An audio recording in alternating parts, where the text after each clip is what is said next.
just get started, man. First, I want to thank you, man, for this opportunity, man, and what you're doing. I, pray that God blesses you, and I appreciate what you're doing, man. This is nice. For sure. Marcus Freeman, actor, writer, director, producer. Um, God, I've been in the entertainment business for over like 20 years.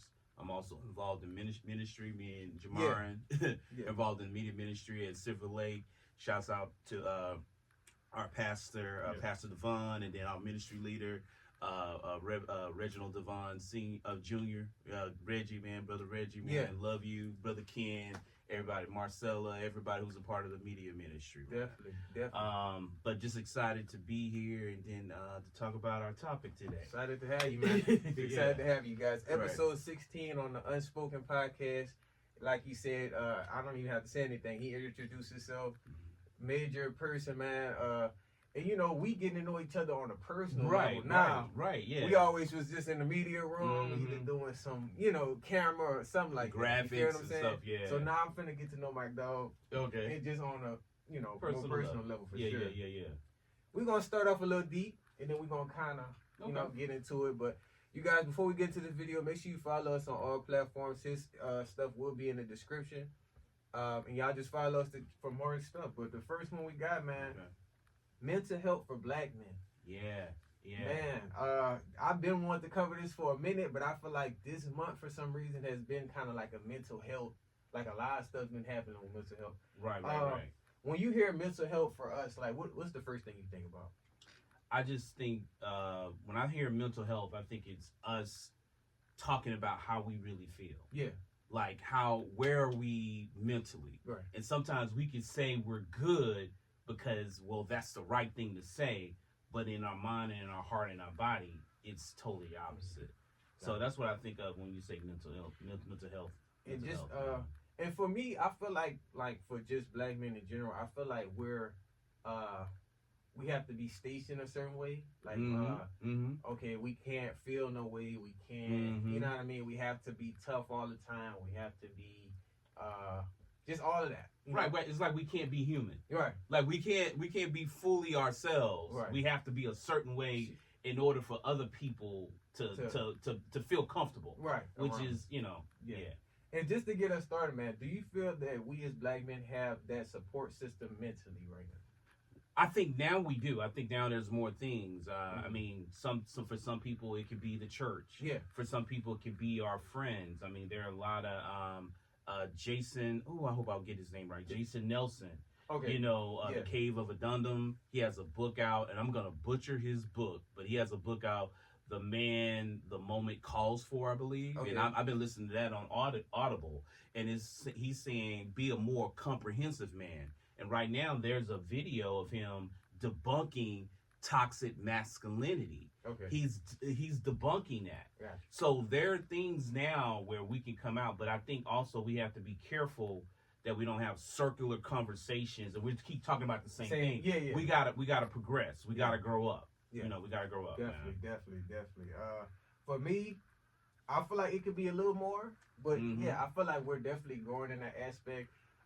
Somebody just recently lost a life that we covered. I don't know if you know Kyren Lacey. I think so. LSU. Right. Mental. He was in a situation before in a car accident, and he mentally just gave himself up, man. Oh, wow. And it's like, it's tough. That's why I feel like this month is just, and he's from Louisiana, kind of where I'm from. So right. We kind of have that connection there, but it's like he pretty much had his life set. I mean, finna get drafted pretty soon. Right. He was a star player, so it just like it hurts. You know what I mean? Yeah, man. I mean, like I had and I'm still dealing with that mentally. I had a real close brother of mine. Yeah. Good friend of mine, man. He was like my brother, and he passed away, man. And I'm still affected by it. And I was walking the other day. I try to, get in my health. Another thing, mental and health. Yeah. We got to marry those together. Sure. And man, as I was walking, I was thinking about it, man. I just started crying. Yeah. So it is, man. Yeah. It's tough. Tough thing, definitely tough thing. That's you never know. That's why I always try to like to check on people that I'm close to. Right. Hey, how you doing? You good? Because you never know. Right. When somebody's on the edge, we can't assume. You know what I mean? You can't. You don't know when somebody's on the edge for sure. Exactly. And just to keep us going, man, what needs to happen to help improve our mental health? You feel like what's some stuff that can be like around us that'll be like a help, like people or just certain things? I mean, one, so all I can say is what I'm doing right now. So just to give you a real brief thing, these last months, man, it's been crazy. Yeah. On January 26th, my mom had an incident health-wise where she was in the hospital from January 26th to March the 22nd. Okay. She's at home now. She's doing much better. Thank you for your prayers. Yeah. But then in that process, again, like I said, I lost a good friend of mine, like my brother. Mm-hmm. Then I found out my ex-wife had passed away. Gotcha. And even though that was my ex-wife, at least a decade and a half of my life was spent with her. Yeah. So realizing that all that is crumbling, and God was like stripping. So you got to have friends who hold you accountable, which I do. I have friends who are male and female, right, who are holding me accountable and who are being honest with me.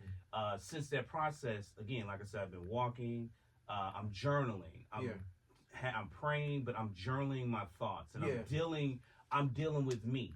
And I think, our thing is we don't want to deal with the uncomfortable. We don't want to we want to go to drugs, we want to go to sex, we want to even go just on your phone. You want to, but sometimes you got to deal with you. You got to deal with the uncomfortable. Yeah. You got to deal with that. But then surround yourself with good people. And I got to introduce this. This is one of the reasons why we're doing the Black Man. Yeah.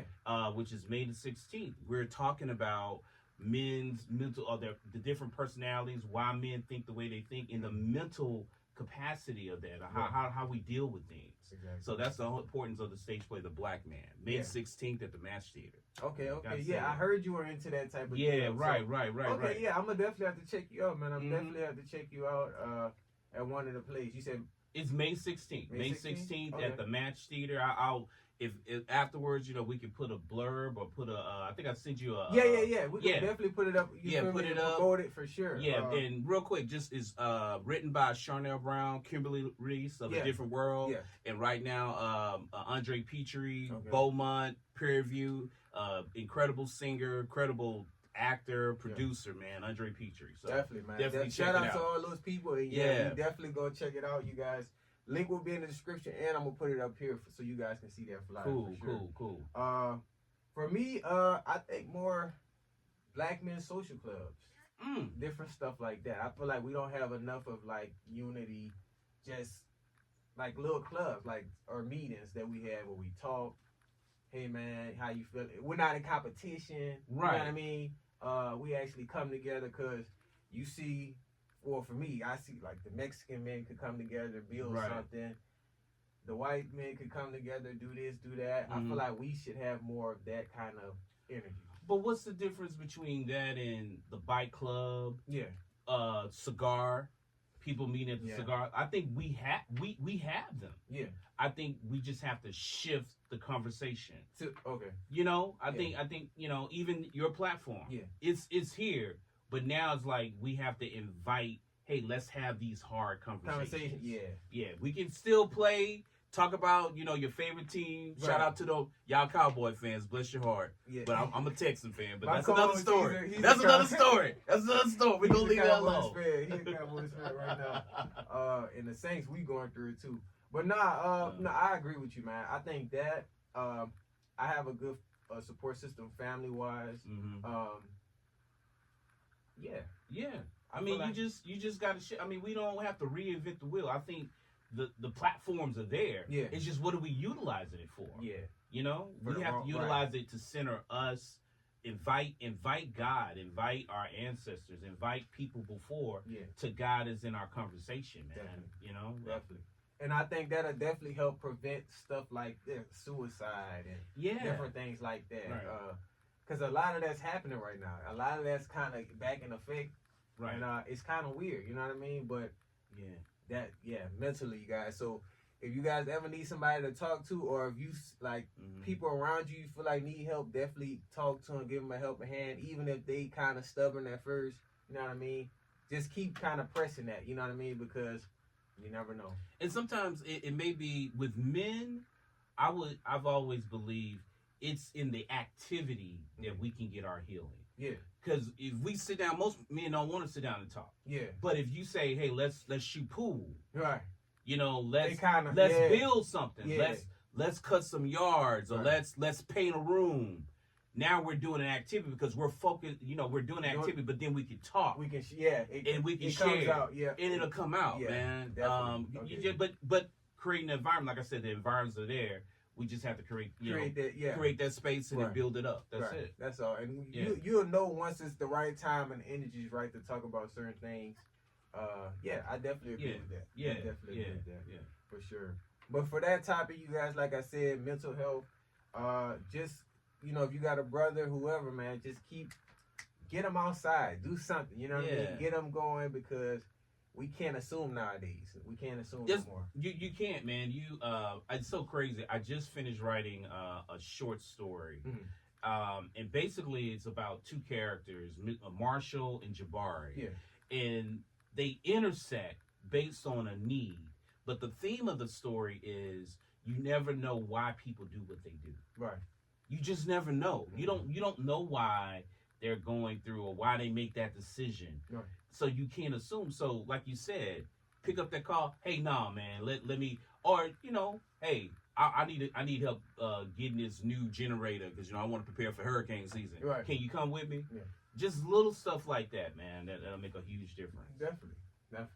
But we'll keep you guys updated on that topic. Like I said, leave y'all questions in the comment section. How y'all feel about this topic? But it's definitely a nail biter for sure. Mm-hmm. Definitely. Mm-hmm. I want to get into on the spiritual side with you, man.